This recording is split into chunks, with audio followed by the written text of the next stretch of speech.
ये विषय महाराष्ट्र की कहानी है, लेकिन जिसका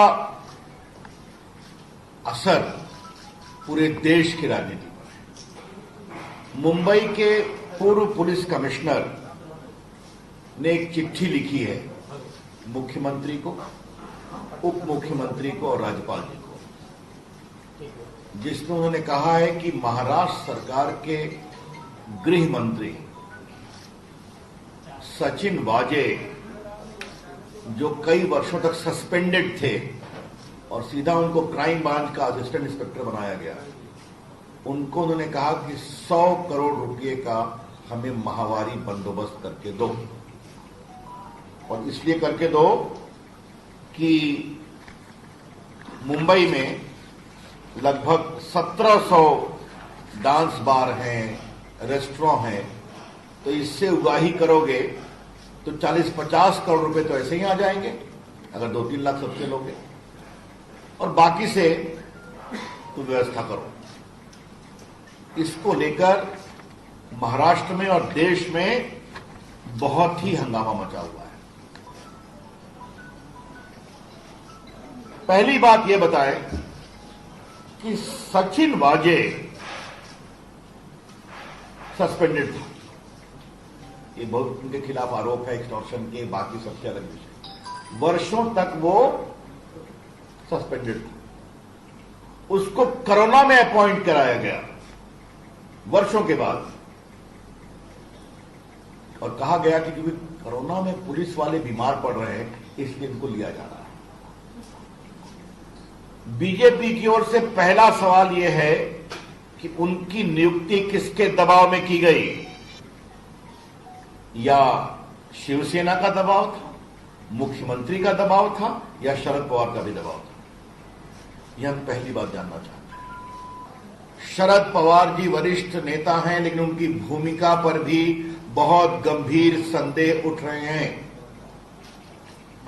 परमवीर ने, एक्स पुलिस कमिश्नर ने कहा है कि मैं शरद पवार को भी ब्रीफ करता था। क्या ब्रीफिंग होती थी?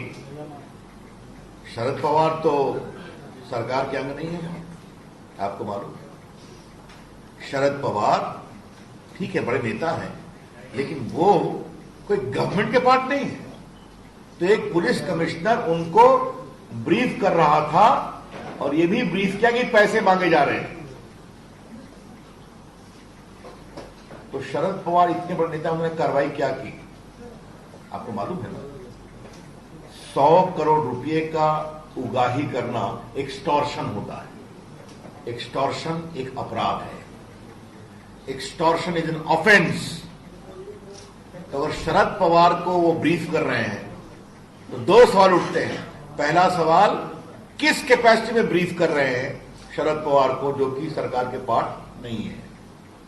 और दूसरा, अगर इतने गंभीर आरोप के बारे में ब्रीफ कर रहे हैं तो शरद पवार जी ने अपने स्तर पर क्या कार्रवाई की? शरद पवार की खामोशी बहुत गंभीर सवाल उठाती है, और उद्धव ठाकरे की खामोशी और सदन के अंदर विधानसभा और विधानसभा के बाहर उनका सचिन वाजे को डिफेंड करना, ये और गंभीर सवाल उठाता है। क्योंकि इसमें कई की भूमिका की चर्चा होगी। शरद पवार की भूमिका आएगी, पुलिस कमिश्नर की भूमिका आ सकती है, होम मिनिस्टर की भूमिका आ सकती है, मुख्यमंत्री से कई सवालों का समाधान जरूरी होगा। ये कौन जांच करेगा? तो ये बात मुझे कहनी है। चौथा सवाल मुझे उठाना है, और ये बहुत इंपॉर्टेंट सवाल है। सचिन वाजे को 100 करोड़ रुपया की उगाही करने की जवाबदारी देते हैं गृह मंत्री। उससे और कितने गंदे काम कराए गए हैं? सचिन वाजे को बचाने की क्या मजबूरी थी? सचिन वाजे के पेट में क्या क्या सीक्रेट है? ये हमारी आशंका है कि पूरी महाराष्ट्र सरकार सचिन वाजे को बचाती है, क्योंकि उसके अंदर बहुत राज है। अब जरा मुझे ये बताइए कि जो गृह मंत्री पर आरोप लगा है वो एनसीपी के है ना, तो ये वसूली अपने लिए कर रहे थे कि अपनी पार्टी एनसीपी के लिए कर रहे थे, या पूरे सरकार के लिए कर रहे थे? इस पर शरद पवार को जवाब देना पड़ेगा और उद्धव ठाकरे को भी बताना पड़ेगा। ये छोटा विषय नहीं है, ये भ्रष्टाचार का एक बहुत ही गंभीर मामला है और मैं मीडिया के लोगों से विनम्रता से आग्रह करूंगा इस विषय की गंभीरता को समझा जाए। 100 करोड़ टारगेट था मुंबई से, तो कृपया करके उद्धव ठाकरे, शरद पवार जी बताएं कि पूरे महाराष्ट्र का टारगेट क्या था। You know, Maharashtra is an affluent state of the country.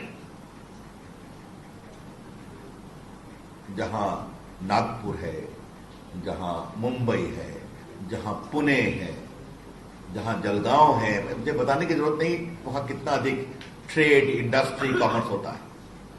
तो अगर 100 करोड़ का टारगेट खाली मुंबई का है तो पूरे महाराष्ट्र का टारगेट क्या था, यह भी देश को बताना जरूरी है।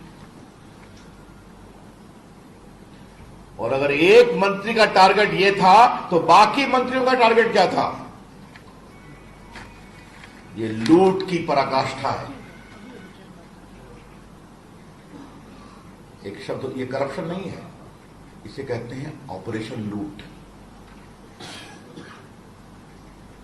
सरकारी तंत्र का दुरुपयोग करो और जनता के पैसे लूटो, ये उसका टेक्स्ट बुक केस है।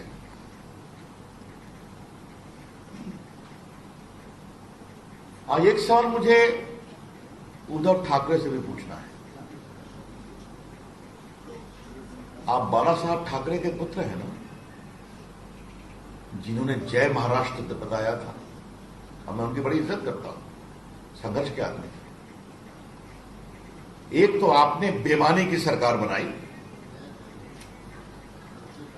सिर्फ कुर्सी के लिए, तो अपने पिताजी के गरिमा पर क्या चोट पहुंचा रहे हैं आप? जय महाराष्ट्र, जहां आप मुख्यमंत्री हैं, वहां करोड़ रुपए की लूट हो रही है। यह सवाल सिर्फ अनिल देशमुख गृह मंत्री के इस्तीफे का नहीं है। उद्धव ठाकरे की सरकार अपना पूरा नैतिक अधिकार शासन करने का खो चुकी है।